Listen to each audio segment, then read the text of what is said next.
عمران خان صاحب نے کہا تھا کہ مجھے وضو کے لیے پانی نہیں دیا جاتا, گندا پانی ملتا ہے, ایسے ہی ہے.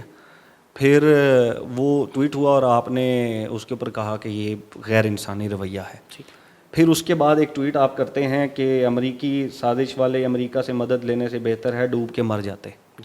اس کے نیچے کوئی کمنٹ کرتا ہے کہ وہاں تو پانی نہیں ہے, اور آپ نیچے لکھتے ہیں کہ گندا تو مل رہا ہے. ٹھیک ہے, آپ کو لگتا ہے کہ کسی بھی لیڈر یا کسی بھی شخصیت کے لیے آپ ایک لمحے میں وہ پانی کی گفتگو ہو رہی ہے نماز کے وضو کے لیے کہ گندا پانی مل رہا ہے, اور آپ بعد میں اسی کے اوپر وہ کہتے ہیں کہ اس گندے پانی میں ڈوب مرو؟ اس میں کیا میں اس گندے پانی کے ملنے کی مذمت کر رہا ہوں؟ آپ نے خود ہی میں وہی تو کہہ رہا ہوں کہ آپ پانی نہیں ہے, اور میں نے بتایا کہ پانی تو موجود ہے. کہ آپ کس طرح کھیلتے ہیں کہ آپ نے ایک جگہ اس کے اوپر جو ہے وہ اس میں کھیلنے کی کیا آپ بات نے ہے؟ ایک جگہ تنقید کر دی, دوسری جگہ آپ نے اسی کو نیوٹرل کر دیا کہ دیکھو میں نے اسی گندے پانی میں اس کو ڈبوا دیا. نہیں, ہرگز نہیں. گندا پانی مل رہا ہے جو نہیں ہونا چاہیے. ہر ٹویٹ ایسی ہے. ایک قیدی کا بنیادی حق ہے کہ اس کو صاف پانی ملے. میں نے اس کے حق میں بات کی.